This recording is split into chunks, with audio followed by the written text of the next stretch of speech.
What's a secret you'll take to the grave, but would tell anonymously on internet? Story 1. One time I told my parents I was going to spend the weekend at a friend's house for a sleepover. Instead, that friend drove me to the airport, where I had booked a cheap flight to the UK. I had also purchased a ticket to see a musical. While waiting for the show, I had lunch and bought an illustrated edition of the Silmarillion. Once the performance was over, worth every penny, I went straight back to the airport to wait for my return flight. It was an early morning flight, but I was young and thought I could handle an all-nighter. After landing, my friend picked me up. I spent the rest of the day sleeping at her house, and that night my parents came to get me, none the wiser. Story 2. When I was younger, I spent a lot of time with a cousin who was a little older than me. We were always very close. One day, during some joking around, she suggested we pretend to practice something for school. After that, whenever we saw each other, it turned into a repeated habit for a while. It lasted about a year, and we've never spoken of it since. Now when we meet at family gatherings, we simply act as if it never happened. Story 3. I destroyed the engine of a brand new truck by pouring sugar into it. The family who owned it lived a couple of miles from us. Their son and I rode the same school bus. My dog, Rex, a pit bull/border collie mix, always waited by the road for my brother and me. He was sweet and gentle, but they disliked him just because of his breed. One day when my family was out shopping, Rex disappeared from our fenced yard. 3 days later, he limped home, clearly hurt. It looked like he had been run over by an ATV. The tire marks were on his side, and his leg was broken. He was in terrible pain. We couldn't afford the treatment, so he had to be put to sleep. The local police said nothing could be done, and the family, the only ones with an ATV, claimed they were afraid of him. On the bus, their son smirked and made noises, mocking a dog being run over. We buried Rex in the yard, and my mom let me plant a lilac over his grave. A few months later, when that family got a new truck, I decided to get some justice. Late one night, I walked across the fields with a bag of sugar and poured it into both their truck and their ATV. A couple of days later, the police came asking if we knew anything about property damage. My mom told them no, but I think she knew. The next time we went shopping, she asked me to pick up another bag of sugar and gave me a little smile. To this day, only my spouse knows the full story. Story 4. When I think back to my childhood, I remember moments with my twin brother that left me uneasy. He often turned ordinary play into situations that didn't feel right. While I still enjoyed make-believe games at that age, he would sometimes use them in ways that left me feeling cornered, unable to step away even though I wanted to. He would blow on my neck or in my ears, calling it a willpower game. Sometimes he'd put his hands on my legs, saying it was part of the game. Once he told me we should practice kissing and forced me into it, holding me down until our mother called us for dinner. I felt disgusted then, and I still do when I think about it now. I never told anyone. Both of us were also hurt by our father, and I believe my brother has blocked most of it out. I've never brought it up because I'm afraid he'd accuse me of lying. My family wouldn't believe me anyway. Throughout my life, I've faced unwanted touch from relatives and strangers alike, and I sometimes wonder why it happens so often. At home, at school, even at work. Is this just what it means to be a woman? Did I somehow cause it? Because of all this, I struggle with being touched by anyone and find it very hard to trust people. Story 5. I'm lonely. I've never had friends, and I'm 39 now. Nobody ever messages me, calls me, or invites me anywhere. Outside of a very demanding job, I just stay at home, looking after my wife, who is disabled, and my 3 children, one of whom also has disabilities. I am exhausted and sad about it, and the only thing that keeps me steady is my wife's love and my children's happiness. I try to live by my values, prioritizing my family's health and well-being above all else. If they are happy, then I am happy. I was born 8 weeks premature and started life with a growth delay. I was very small compared to everyone else my age, right up until I was 16 or so. I was given growth treatment, which eventually began working around when I was 19 to 21. I was bullied terribly at school, so much so that I attempted to take my life when I was 15. I am grateful that things turned out better with my wife and kids. Still, the lack of positive social experiences my entire life has left me with a massive gap in emotional intelligence. I don't know how to act around people, and then they think I'm strange and turn away from befriending me. I can't tell when people are being funny or serious, which makes interactions awkward. I also struggle with words and don't follow social trends, so I am often out of the loop. Sometimes I'll say something with good intentions, but people misunderstand me and take offense. I hate it. I wish I had more in my life that made me happy as I am, instead of constantly bending myself into situations just to make others happy. Story 6. When I was 18, I helped my grandmother move into a nursing home. In her old house, tucked away in the back of a cedar chest, I found a small, locked metal box. The key was taped to the bottom. Inside were letters and a few faded photos of her with a man who wasn't my grandfather, along with a birth certificate for a baby boy I had never heard of. The dates showed he was born just a year before my father. My grandmother passed away a few months later. On her deathbed, she drifted in and out of lucidity, but at one point she grabbed my hand, looked me in the eye and said, "Don't let him ruin them." I knew exactly what she meant. I started digging and eventually found him, her other son. He had a family, a good career, and seemed happy. His life was separate, completely unaware of ours. My father had always idolized my grandmother, seeing her as perfect. My grandfather, who had passed years earlier, was a good but difficult man, and my father's relationship with him was strained. The image of his mother was the one unshaken, cherished constant in his life. One night I took the metal box to a bonfire and burned everything. Every letter, every photo, the birth certificate. I watched until it all turned to ash. I didn't do it for her. I did it for my father. He deserved to keep the one perfect memory he had. But in doing so, I denied a man the chance to ever know his mother or his brother. I chose one family's happiness over another's truth. I don't know if it was the right decision, but I know I would make the same choice again. Story 7. I struggle with rage. I'm an ordinary middle-aged woman living with disabilities. I love people, and I love life. But my story with doctors began when I was 17, when I first sought help for painful symptoms. They dismissed me as anxious. For the next 30 years, I kept returning to my GP with different symptoms. Pain, brain fog, fatigue so intense I couldn't even form words or focus my eyes. I tracked everything, begged for help, tried diet changes, exercise, weight loss, supplements, anything. Again and again, I begged. They told me I was mentally ill and gave me medication. I also had a cruel family who told me I was lazy and stupid. Since the doctors insisted nothing was wrong, I believed them. I let people use me and put me down because I thought I was lucky just to be kept around. Many times, I thought about ending it all. At 47, I was finally diagnosed with a genetic condition that explained everything.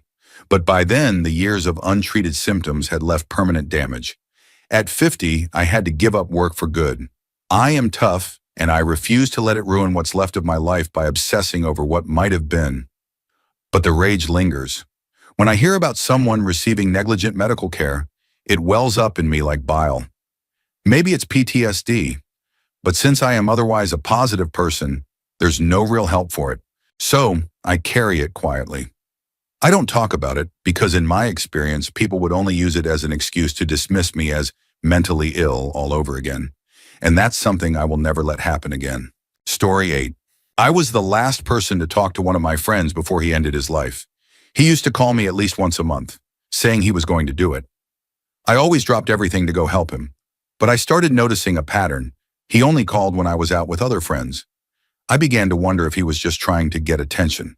So I tested him. I posted on Facebook that I was going paintballing with friends and made a few updates that only he could see. After my third update, he called. I told him I had expected his call and that I didn't believe he was serious. We argued and I hung up. A couple of weeks later, I went to another friend's birthday. We had been chatting in the comments and I told him I had my train tickets and when I'd arrive. As soon as I got off the train, the same friend called again, saying this time he really was going to end it. I told him I didn't care anymore and that he could do what he wanted. An hour later, I got another call from his number, but it was his dad. His dad had found him on the bathroom floor, gone. Most people know my friend ended his life, but only his dad and the police knew I was the last person he spoke to. His dad passed away last year. He had always told me he didn't blame me, but sometimes admitted he wished his son had called someone else that night. Since then, 3 more of my friends have taken their lives. I wasn't the last person to talk to them, but sometimes I wish I had been. Maybe I could have convinced them to stay. Story 9. I had 3 miscarriages before my daughter was finally born. Since I was 16, my grandmother had kept asking when I would start having kids. I'd say, after I graduate high school, but she never understood. I had kids at 16. So did your aunt. So did your cousin. Why wait? By 21, I had already gone through 1 miscarriage. But because no one in my family had ever struggled with fertility, and because I was expected to have children already, I didn't know how to bring it up. My family could be brutally unkind with their words. At 27, I had another miscarriage. I called my dad to tell him, but he went off on a rant about a cousin being unmarried and pregnant again. I didn't need to hear that. I lost the baby a month later anyway. Then, a third early miscarriage happened right before I finally got pregnant with my rainbow baby. I had always wanted children. Ever since I was 8 years old, I knew I wanted to be a mom. It took me 18 years of trying, failing, and hurting before I finally held her. She's 9 now and absolutely perfect, worth every single heartbreak. Still, my family criticizes me for waiting too long, for not following their path. I don't bother telling them my story because I know they won't understand. Story 10. My dad left before I was born. I only found out because my sister snooped through my mom's things and discovered that I was half adopted by her husband, the man I call my dad.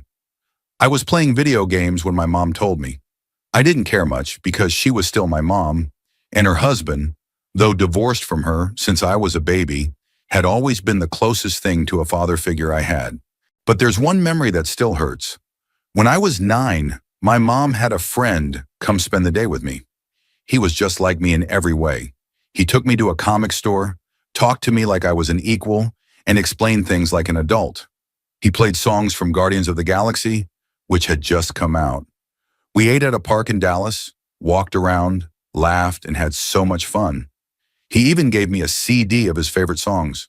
That friend was my real dad, and I never saw him again. My mom later told me who he was, and I made some dumb joke at the time. But deep down, it crushed me. I still don't talk about it, except to make jokes with my friends or girlfriend. But the truth is, it haunts me. I regret not being funny enough or cool enough to make him want to stay in my life. Apparently, I even told my mom, it feels like I just met my brother. That sounds exactly like something corny 9-year-old me would say. Now, every time I hear songs like The Chain or dive into comics, I think of him. I hate that he left, but it also fuels me. I can't wait to be a dad myself, to raise amazing kids and be the kind of father I always wished I had. Story 11. One time in high school, I told my parents I was staying after class to study with friends, but instead I hopped on a Greyhound bus to Vegas with less than $50 in my pocket. My only plan was to sneak into a Cirque du Soleil show because I was obsessed with acrobatics back then. I managed to get in by following a group of VIPs through the wrong door. No one checked me. I watched the entire show from the sound booth, acting like I belonged there. Afterward, one of the tech crew asked me to help carry some cables. I guess he thought I was an intern. So I ended up backstage. Long story short, I accidentally ate dinner with the cast, got photos in costume storage, and even rode in their shuttle back to the hotel. At 2 a.m. I panicked, realizing I had no way home. Some of the performers thought I was a new hire and offered me a ride halfway back toward my city. I finally caught another bus home, stumbled into first period math the next morning, and no one ever found out. To this day, my parents still think I was studying algebra. Story 12. I was raised to survive in a difficult world, and I often tell my best friends I could get by even if most people vanish from my life. What I don't admit is that I struggle to form deep attachments. I don't feel truly connected, even to them. It's not that I'm cruel or lack empathy. People often tell me I'm more empathetic than most. It's just that I don't understand how others connect so easily, and I tend to feel distant. When I was very young, I went through an experience with a cousin that left me scared and uncomfortable. I carried that fear in silence, and even now I sometimes have nightmares that bring back the same emotions. I've started realizing that maybe I went through more than I allowed myself to admit, and maybe it's had long-term effects. But growing up, I was always told that men are supposed to be tough, that I should just push it down and be stronger. Now I am strong, but I also feel like I have nobody I truly need. What I want most is to be able to depend on someone without fear, to trust and feel safe in a way I never really have. Story 13. I've been using food in a way that feels like slowly destroying myself. I binge heavily for days, then go without food for a week at a time, drinking only water. After each fast, I binge even harder. Over the past 10 years, I've lost my parents and my older brother to cancer, and I ate my grief. My weight went from 196 pounds to 425 pounds. After my dad passed, I fell into this harmful food pattern. I lose weight when I don't eat, but the binges pile it back on. I can feel it in my body. My calves swell painfully every time. My doctors know what's going on, but I'm not a candidate for surgery or the new medications. I know how to lose weight safely, but the truth is I haven't chosen to. It's become my way of giving up slowly. I'm in therapy, and I'm seeing an eating disorder specialist soon. On top of this, I've been battling other health issues: bladder cancer, epilepsy. My 5 siblings live far away, and I rarely see them. Most of my friends are in another state, the one I left when I came home to care for my parents as they died. Making new friends here is hard, especially with my health and my weight. I feel alone. My only purpose seems to be fading slowly, and that thought weighs on me as much as anything else. Story 14. I will never tell my child the truth. Their father was someone who trapped me in a deeply abusive relationship and made me pregnant in an attempt to force me to stay. I had been trying to leave him for nearly 2 years, but he kept me isolated. He convinced me my family didn't love me. My only friends were connected to him. He controlled my money, and I didn't drive at the time. I had secretly opened a savings account with the hope of moving out with a coworker. She wanted to escape her controlling mother, and I wanted to finally be free of him. But he discovered the account. Before banks had apps, you had to call to check balances. On my payday, he would often call. One time, instead of the usual automated system, a human answered. When asked if he meant checking or savings, he learned about the account. He drained it, then used the money as a down payment for a motorcycle. After that, he tightened control even more. He stopped me from having access to birth control.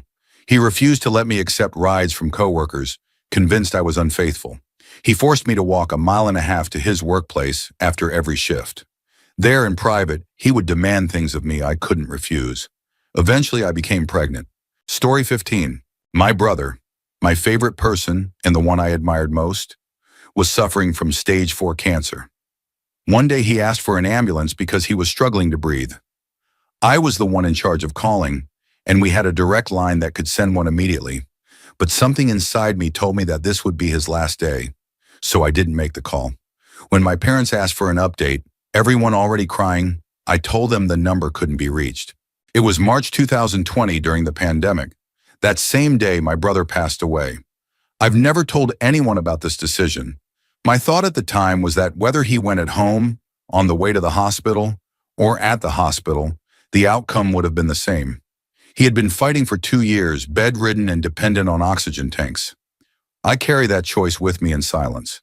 Story 16. I genuinely resent my parents for retiring abroad, and I can hardly bring myself to stay in touch with them now because of it.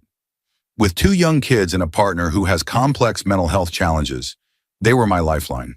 They gave me breaks, offered support, and provided a safe space for my children when life at home was overwhelming. The hardest part is the constant questions from my kids about when they can see their grandparents again. They had such a wonderful bond before my parents moved away, and losing that relationship has been heartbreaking.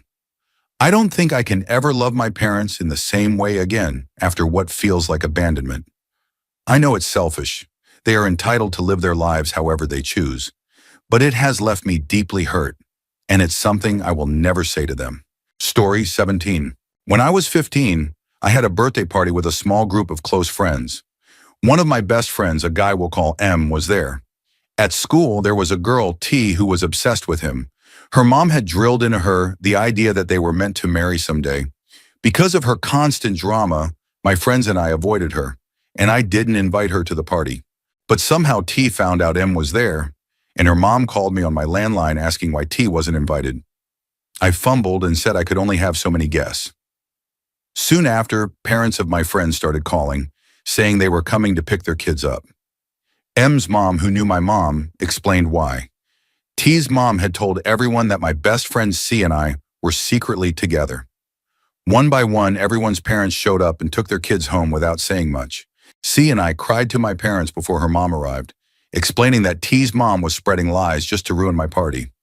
Thankfully, my parents already knew T's family had a reputation for drama, so they believed us and helped clear the situation. Over the weekend, they spoke with all the other parents, and life eventually went back to normal. But the truth was different. C and I had been dating secretly for 2 years. I loved her deeply. When we saw how fast our friends' parents pulled them away from us, it terrified us. I broke up with her because I thought it was the only way to protect our friendship and social circle. We promised never to tell anyone. But after the breakup, it was too painful to stay close, and we drifted apart. To this day, I still wonder where we would be if we hadn't been exposed like that. Story 18. I've never shared this before. When I was younger, I was playing a game one evening, and during it I was pushed into a situation that felt unsettling and confusing, something I didn't fully understand at the time. I gave him a quick peck on the lips, but I didn't feel comfortable with what else he wanted, so I stopped. Shortly after, we both ran off, and it was never spoken of again. We lived next door to each other until I left for college 8 years later, and it was buried like it never happened. I'm 30 now, and the memory still haunts me. Every month it creeps back, and I fear that someday it could resurface in some way, with people blaming me because I was the older one. That thought keeps me awake at night. Writing this out for the first time in 20 years is overwhelming, and I know I need therapy to process it. Story 19. 2 years ago, I was going through a rough patch. My mom was dying, and I was pushing my husband away. I started thinking about my first love, and then one day I thought I saw him at the gym. It made no sense. He lived on the other side of the world. But the next day, he messaged me out of the blue, saying he'd had a dream about me and wanted to check if I was okay. I already had a trip planned to my home country about 6 weeks later, so we decided to meet up. When we did, I thought I still loved him. Nothing physical happened because my husband is actually an amazing man, and I couldn't bring myself to betray him like that, but it did turn into a 2-year long-distance emotional affair. Technically, yes, that was still cheating. Recently, I finally saw clearly why we broke up in the first place. It took me 2 years to realize the past belongs in the past. I hate myself for what I did, and there isn't a day I don't feel guilty. But part of me is oddly relieved. I no longer wonder, what if? I got my answer. He wasn't who I imagined anymore, and he turned out to be just as toxic as I remembered. Story 20. This might not stay a secret forever, but I grew up with a father who repeatedly hurt me in ways no parent ever should. I never told my mom because I didn't want to break her heart, but now as she constantly pressures me about finding a boyfriend or getting married, I sometimes feel like telling her everything. In the past, when I told her my father had hit me, she dismissed it and told me not to tell anyone. She said he cared about me because he bought me food. Meanwhile, he spent years refusing to work, while she worked 16-hour days, cooking, cleaning, raising us, all while he watched TV or went fishing. He was also often cruel to her and to us. And yet she still wonders why I don't want a boyfriend or husband. Yes, I know not all men are like him, but when the only father figure you've known treated your family that way, it changes how you see the world. I don't want apologies and I don't care for excuses. All I want is for her to stop harassing me about marriage. I refuse to walk her path. I don't want to live her life. Story 21. I witnessed a killing when I was a kid, and I still remember it like it happened yesterday. It was about 45 years ago, near my old school under a bridge. The people responsible were teenagers. I was small, but I knew them, and they knew I saw. If I reported it back then, my life would have been in danger. This was before social media, before people shared everything, so secrets stayed buried. The victim was a homeless man, simply in the wrong place at the wrong time.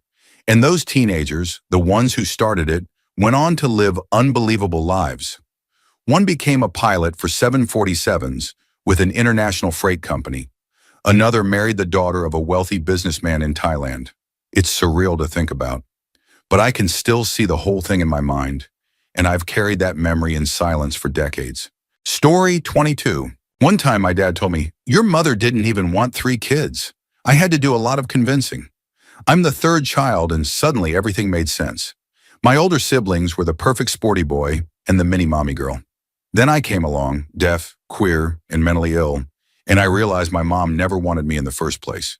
I always felt something was missing, though I couldn't explain it. It showed up in small ways.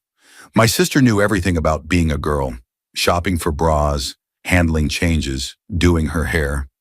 I remember her and my mom going through those puberty books together. I got the books secondhand and read them by myself. My sister taught me how to shop for bras. My brother taught me how to drive. I literally had to lock my mom in the bathroom with a razor to get her to teach me how to shave. And all she said was, "You just do it, it's easy."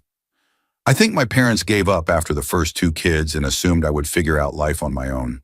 Now I'm an emotionally stunted adult who can't ask for help and probably has CPTSD or autism.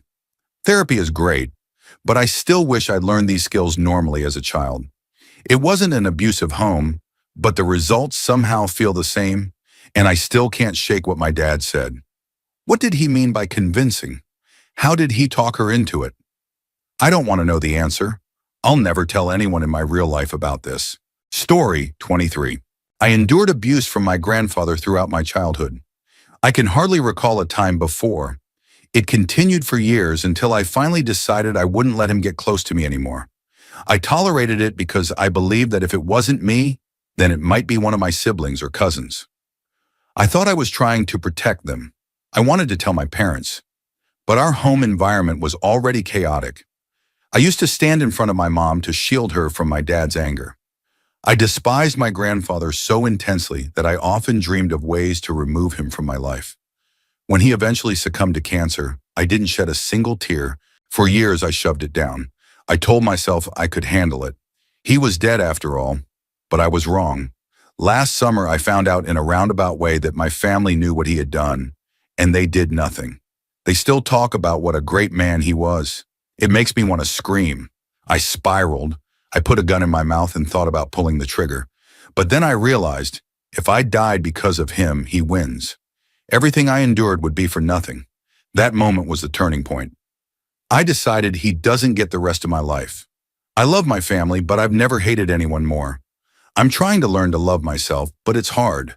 How could someone do that to the people they're supposed to love? And why didn't anyone love me enough to stop him?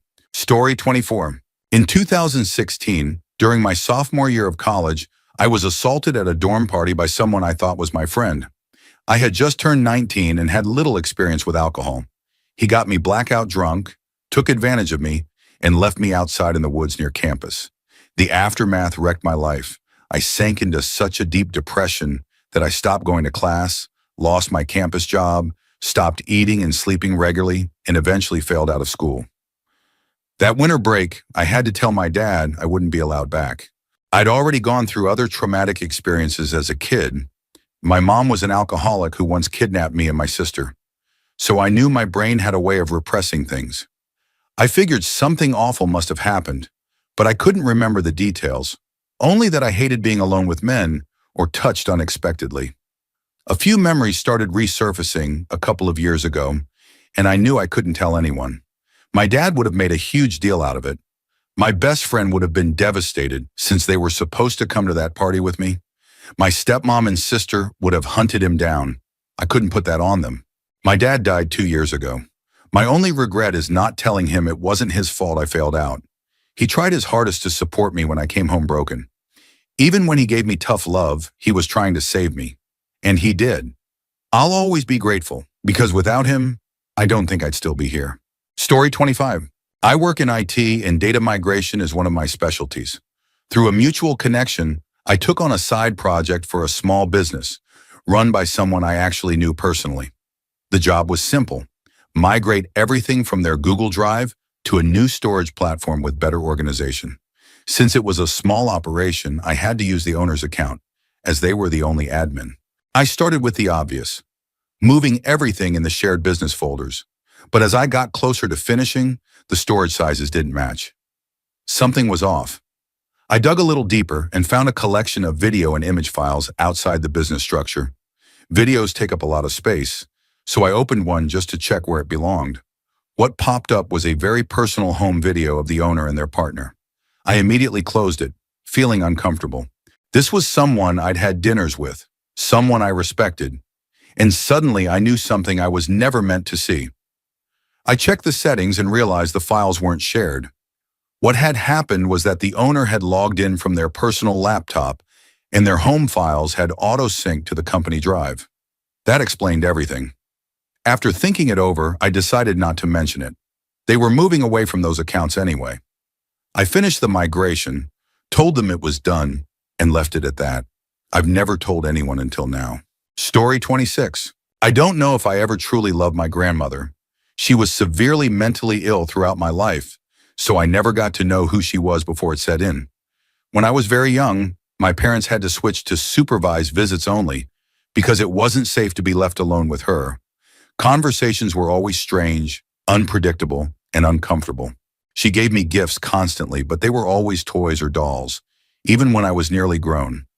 Eventually, my grandparents gave money to my parents to buy me presents instead, since she couldn't grasp what I actually liked. She made awkward comments in public. My friends would sometimes ask if they had met her, and I'd say no. You'd know, because I would have apologized for her behavior. She was unwell all the time. I remember her walking out of one of my plays right before I went on stage. She almost never stayed until intermission. When I was 13, she was admitted to a psych ward, and I never told anyone. She never got better.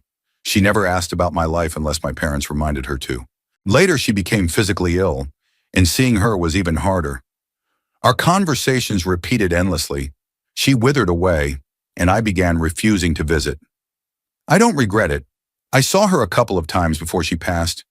When I learned she died, I didn't feel sad, only relieved. I didn't tell my friends because I couldn't explain why I felt nothing. I wear a necklace she once gave me every day. It's tarnished and worn, but it's one of the only things from her that I've ever cherished. Still, deep down, I carry a fear that one day I'll become like her. Story 27. When I was 13 or 14, I visited my uncle and nieces with my mom and brother. They had just gotten a hamster and asked if I wanted to feed it, since I liked animals. I said yes, and they handed me some food. My uncle called my nieces outside for something, leaving me alone with the hamster. I put food into the cage, but the hamster bit me. When I pulled my hand back, it didn't let go, and it flew out of the cage. I panicked. I found it afterward, and it seemed fine, so I quietly put it back in its cage and didn't say a word. A few days later, the hamster died. Now I'm 21, and I've never told anyone. My nieces were only 6 and 8 at the time. The oldest is 16 now, and they still look up to me. I feel guilty because it was their first pet, and they'd only had it for a few months. Story 28. My father passed away last September. Sometimes I find myself wishing it had been my mother instead. Don't get me wrong, I love her, and we have a relationship. But we argue often. She blames me for things, points out everything I say wrong, and if I defend myself, she turns it around with tears and makes me the bad one. I realized long ago that I'll never have the kind of relationship with her where we can just meet for coffee and talk openly. Even after being separated from my dad for 40 years, she still criticized him, while I never heard him say a bad word about her. I miss him deeply. He listened. He gave good advice. He never judged. I wasn't ready to lose him, and I know I'll be all right when my mom's time comes. I hate admitting that I feel this way, but it's the truth. Story 29. When I was a relatively new engineer, there were about 10 of us new hires, and we did everything together. Lunches, going out after work, even helping each other move. After 3 years, I decided I wanted to pursue an MBA. I casually mentioned it, and suddenly everyone else was interested too. My first attempt failed because my GMAT score was average. Quietly, I retook it, did much better, and on a whim called the college. One thing led to another, and I learned about a pilot program for working adults with weekend classes. I completed all the paperwork, crushed the interview, and got accepted. Only after I secured my spot did I tell the others. But by then, the program was already full. It completely changed my life. Better earnings, better opportunities. I felt guilty, but the truth is, the working world is competitive. Sometimes you have to protect your own path. Story 30. When my husband's brother was in college, he fathered a child who was placed for adoption. I had no idea until years later when I put the pieces together. Back in high school, one of my friends got pregnant after seeing a guy from the local college. She carried the pregnancy and gave the baby up for adoption. Years later, after I married my husband, I went to a family party and recognized his brother as the same guy. He has no idea that I know. We're all in our late 50s and 60s now. He's married with kids of his own.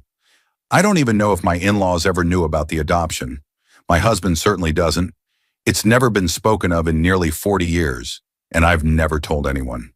Honestly, I'm surprised it hasn't surfaced through all the DNA testing our families and children have done. It's something I'll carry quietly to my grave, even though I know my older daughters would love a piece of juicy family gossip. Story 31. The smiles and laughter I show every day aren't real. Inside, I'm exhausted and empty. I keep going because I wake up each day to cheer for others, to grieve with them, to help them, to put everyone else before myself. I've spent months feeling like I've been tying up loose ends, because deep down, I know the choice I'll make one day. The only peace I have is the thought that when that day comes, the pain will end, and I won't have to carry these memories anymore. People won't even be surprised. Everyone sees me as the strong one, the one who has survived so much, the one who checks on others but never gets checked on. I'm trying to find reasons to stay, but this week I finally admitted to myself that I've lost my fight. I just can't keep going like this anymore. Story 32. I lost my engagement ring and replaced it with a cheap knockoff from Amazon. It happened after we were already married. I had started a job in the kitchen at a nursing home, and my ring had a delicate stone that couldn't handle heat or water. On top of that, being a mom meant constant washing, cleaning, and cooking. I used to take it off and leave it in little cups around the house. One day I decided I should store it somewhere safe instead of in random spots. I put it in a container on my bookshelf before work. Later, when I went to retrieve it, it was gone. I assumed it was my fault since I'm forgetful, and I didn't tell my husband. It had been expensive for us at the time, and I didn't want the lecture about being careless. When we moved, I was sure it would turn up, but it never did. I bought a $30 replacement on Amazon that looked almost identical. A couple of years later, I found out my brother-in-law, who was struggling with drug addiction, had been sneaking into our house. I'm fairly certain he stole it, but I can't tell my husband, because I'd also have to confess to covering it up for years. Story 33.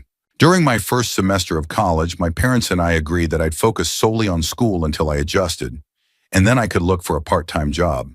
They said they'd help with groceries and necessities until then. I wasn't much of a partier until I got out on my own. Turns out I was very much a party girl. I ran out of money fast. To fund my nights out, I lied to my parents. I told them all my laundry had been stolen from the shared laundry room, and they sent me money to replace it. Instead, I spent it on alcohol and party entry fees. Later, I learned the truth. My parents were going through financial hardship and quietly preparing to file bankruptcy. They had kept it from us kids so we wouldn't worry. They were struggling to care for my younger siblings, working multiple jobs, doing everything to protect us from the reality of how bad things were. And meanwhile, I was taking their emergency money and wasting it. Even now, as a parent myself, I can't bring myself to tell them. I know how panicked they must have been, scraping together cash for what they thought was a real emergency. It breaks my heart to think about it, and I'll carry that guilt forever. Story 34. I'm not a perfect person. There's been a lot of drama and pain throughout my life. I went through a devastating 10-year marriage where I endured abuse in every possible way. My husband had 3 kids from a previous relationship, and their mother had walked away from them. They struggled with serious behavioral issues, and I didn't know how to handle it. He rarely helped with them, and I felt lost, overwhelmed, and slowly became withdrawn and bitter. Eventually, he began cheating and became physically abusive. I had no access to money, even when I was working. When I finally got out, I walked away from all of them. I only took the 2 children I had with him because they are the only reason I've ever had the will to keep going. Of course, to his older kids, I'm seen as the villain, and they tell anyone who will listen. I'm now in therapy, but even my therapist has suggested that, with everything that has happened in my life, maybe I'm the common denominator in all of it. That thought haunts me. Sometimes I have to actively pause before I speak, making sure I say or do the right thing. I'm very aware of this darker part of me that I constantly have to control so it doesn't surface. I'm terrified of medication. worried that if it altered me, I'd lose control of that inner monster. Deep down, I feel like I have a big heart, but at the same time, I fear I'm actually a bad person who constantly has to think about how to be good. The one thing I know for sure is that I'm a good mom to my two kids. They love me deeply, and I love them more than anything. Still, I can't shake the constant fear that maybe they'd be better off never knowing the side of me I try so hard to keep hidden. Story 35. Back in high school, I had one of the strangest mornings of my life. I woke up barefoot while riding a bicycle I had never seen before. That's how my day began. The night before, I had been out late at the beach with two friends, drinking a few beers. Nothing wild, just 4 beers or so. We ended up missing the last bus, so we decided to crash on the sand. When I became fully conscious, I was pedaling this unfamiliar bike through town. I had no memory of getting on it. Confused, I rode about 10 blocks uptown, then stopped in front of a 24-hour diner and just stared at the bike for 10 minutes, trying to figure out what was going on. It was a strange-looking bicycle, thin frame, super lightweight, with pedals for those special clip-in shoes. Still baffled, I pedaled back to the beach where I had fallen asleep. My socks, shoes, and backpack were still there, untouched. I grabbed my things, hopped on the bus home with the bike, and went about the rest of my day. That night, I left it leaning against a telephone pole at the bottom of my street. By the next morning, it was gone. A few days later, I went over to a friend's huge house near the beach. To give you an idea of the setting, I went to a very wealthy high school in Southern California. My family wasn't rich. We were lower middle class, and by then my dad had moved us to a rougher neighborhood about 8 miles away. But many of my friends were from wealthy families with massive homes and no real worries about money. At the house, one of my longtime friends who was sitting there playing video games casually asked, "Hey, did you come into my backyard a few mornings ago and take my racing bicycle? It was a $700 bike." I froze for a second, then flatly said, "Nope." There were always tons of kids in and out of that house, and people knew they could just wander into the yard. I figured it would get chalked up as just another random disappearance. The conversation ended quickly, but deep down I carried the odd shame and confusion. To this day, I still don't understand how it happened. How I woke up from the beach, walked barefoot for blocks, apparently climbed over rocks, entered a yard I knew, took a bike I didn't recognize, and rode it all while basically half asleep. It felt like a real-life glitch in the Matrix, and decades later, I still think about that morning all the time. Story 36. My mom stayed married to a man she knew was hurting her children. I was 5 when it started, and now at almost 29, I still don't know how to tell a professional. I've been struggling for years. This is the first time I've told anyone outside of my very small circle of 3 people. One of them was my ex-husband, and without my permission, he told a few others about my past. After that, they began treating me differently, and it made me shut down even more. The abuse went on for 13 years. I finally moved away from my mom and him when I was 24, with my first child, and since then I've been free from them. I had always been super close with my aunt, and I wanted to tell her because she had suspected something, but my mother manipulated me, begging me not to say anything, telling me it would destroy her. Out of fear and confusion, I stayed silent. Years later, after some toxic events, I went no contact with both my mom and my aunt. Eventually, I thought about reconnecting with my aunt, and I had decided I was finally going to tell her everything. But before I could, she passed away. The very next day, as if my world hadn't already shattered, I found out my now ex-husband had been unfaithful. Story 37. When I was younger, both my parents disappeared for a few years, and during that time, my siblings and I lived with my aunt, uncle, and grandmother. It was incredibly hard, but since I had 2 younger siblings, I forced myself to stay strong for them.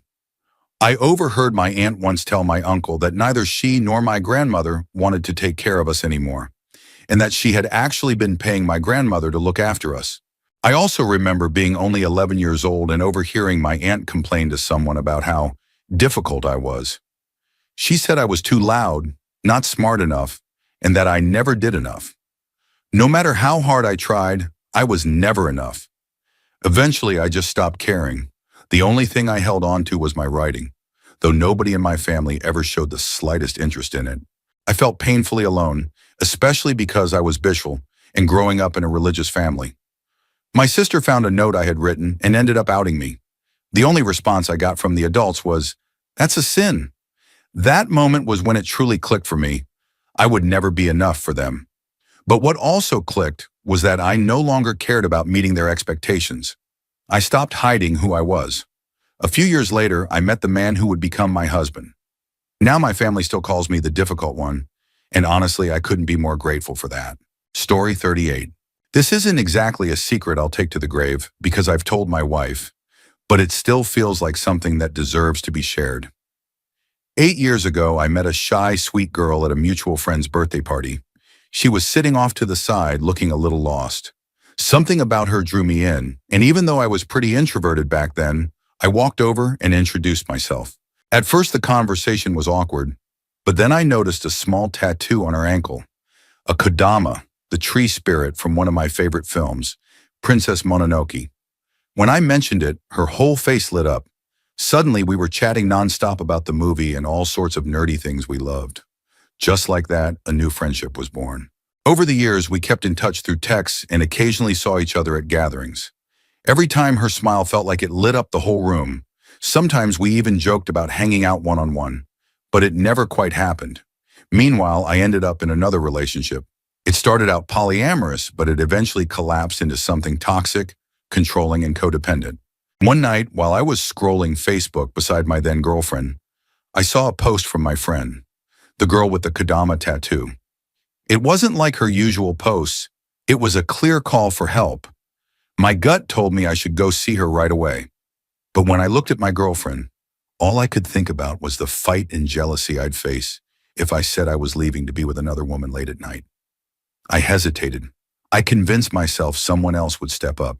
The next morning, I found out my friend had taken her life. Nobody had shown up for her. I know it wasn't my fault, not really. But I've carried the weight of that decision ever since. I resented my ex for making me feel trapped, and I blame myself for not being braver.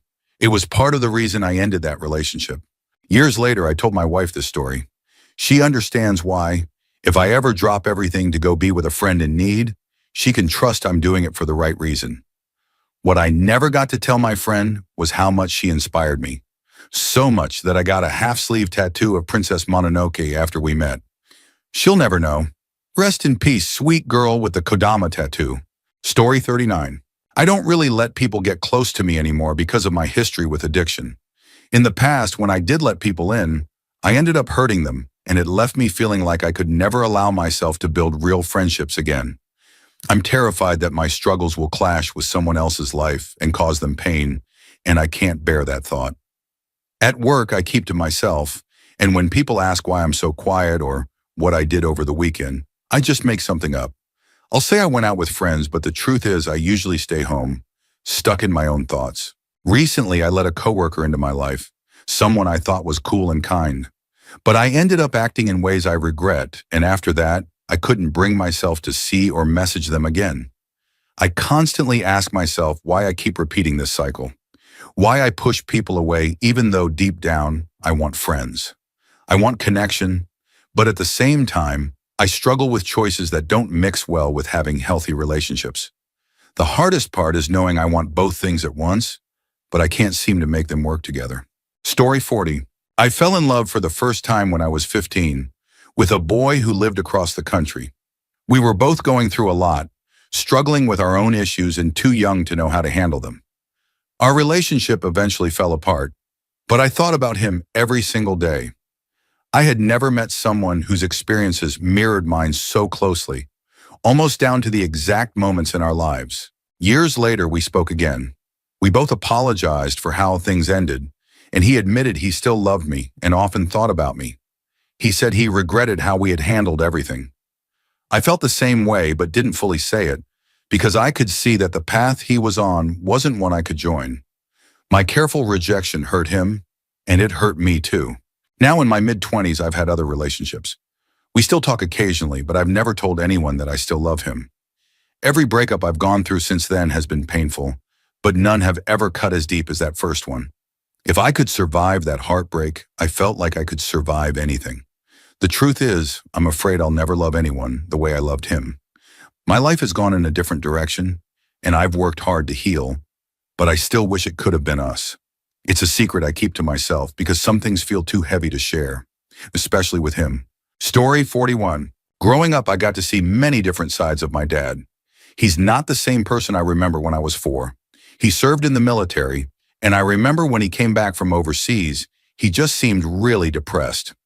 During my teenage years, there was a point when he struggled with severe depression, borderline personality disorder, PTSD, and he would sometimes hurt himself by hitting his own head or by talking about wanting to hurt himself in other ways. I constantly felt like I was walking on eggshells around him. He often took something I said and twisted it into sounding like I hated him or was disgusted with him. It left me so confused. Sometimes when his depression was really bad, he'd go to an institution for weeks. These days, he's doing much better, but he's still not the same person he once was. He still has difficult days, but I'm grateful that he seems happier overall. As a kid, it was so confusing to see my dad act irrationally, tell me he was thinking of ending his life, but also say that I was the reason he kept going, and then turn around and accuse me of hating him.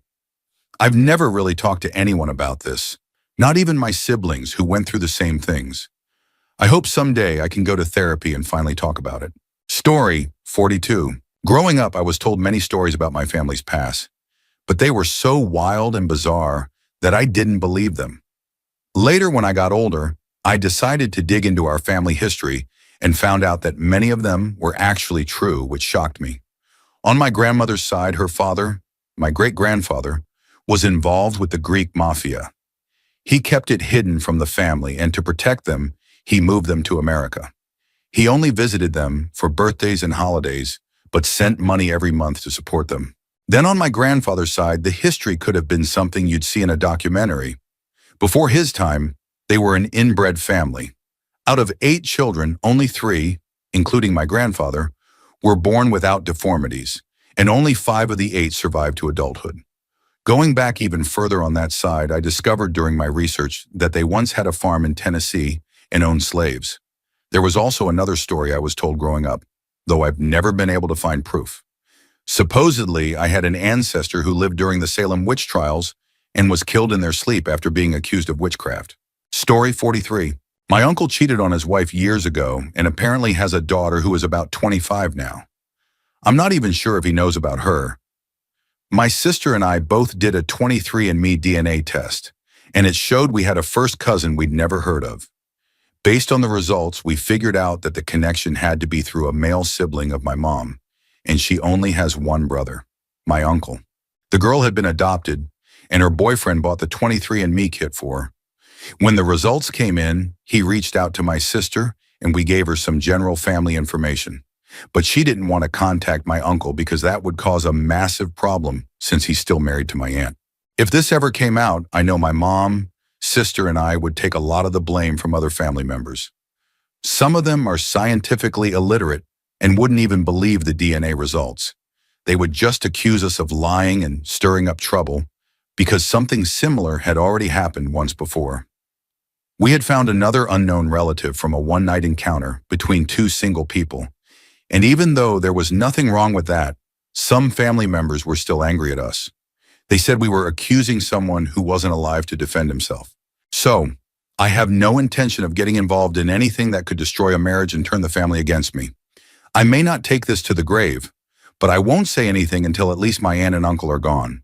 Maybe one day I'll tell my 2 cousins that they have a half-sister, but even then, probably not. If anyone else in the family figures it out, I'll just plead ignorance. Story 44. My dad was physically and psychologically abusive. I believe in discipline, but what he did went far beyond that. Growing up in the 80s and 90s, some form of punishment was considered normal. But what wasn't normal was the twisted enjoyment he seemed to take in it.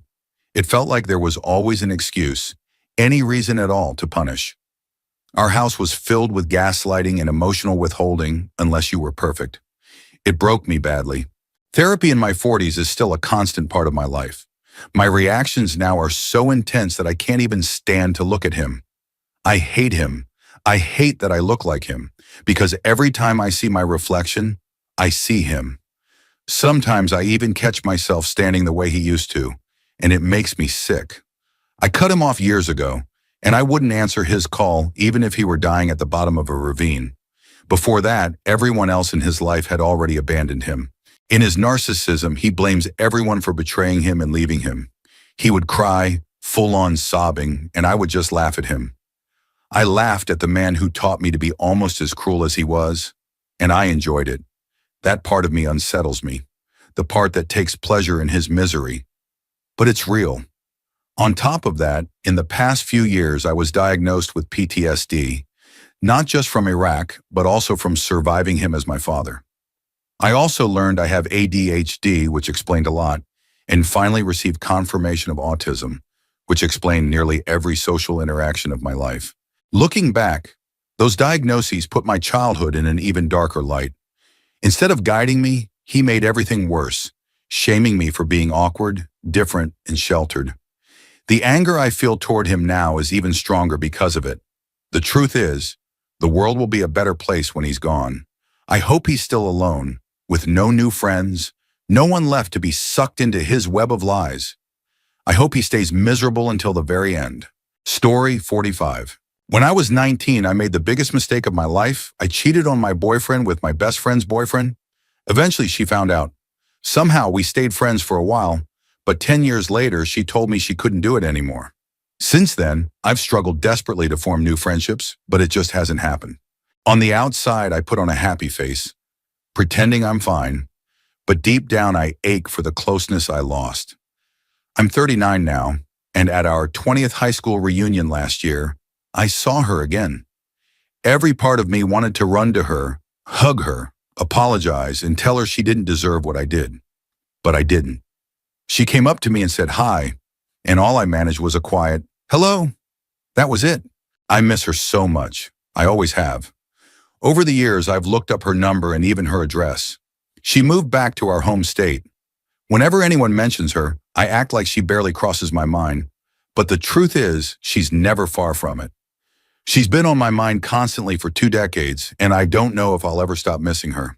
Story 46. I'm terrified of what will happen once my parents are gone. I've been disabled since I was young, both mentally and physically, and I depend on them for so much.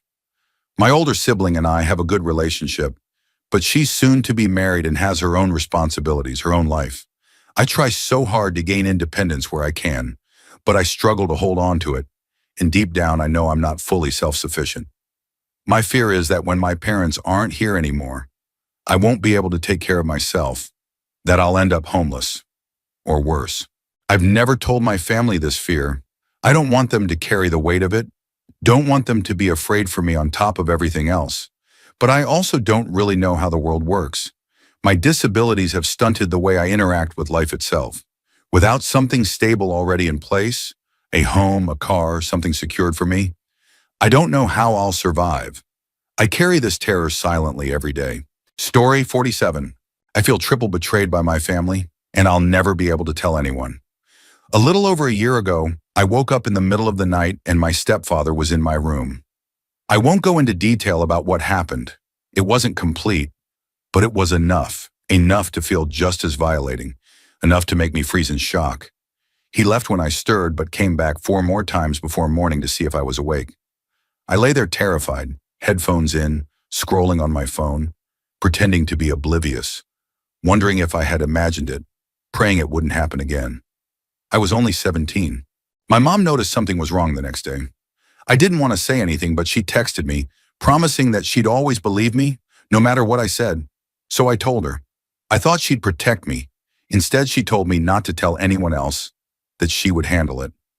I later went through her phone, desperate to know what was happening, and found out she had confided in his mother, my step-grandmother, who I loved deeply and considered family. A respected church leader, someone my mom trusted like her own mother. And she convinced my mom not to report it, said that if my stepfather were arrested, my little brother would never recover, that my mother would ruin everything. My mom believed her. She chose to protect him, to protect their reputations, to protect the family's image in the church, instead of me. I spent months hiding in my room, timing trips to the bathroom around his absence, suffocating in the silence. My mother promised she'd stand by me, and then she abandoned me for the sake of her marriage, her ministry, and her second mom. I hate remembering it, but it's burned into me. The man who was supposed to be a father figure,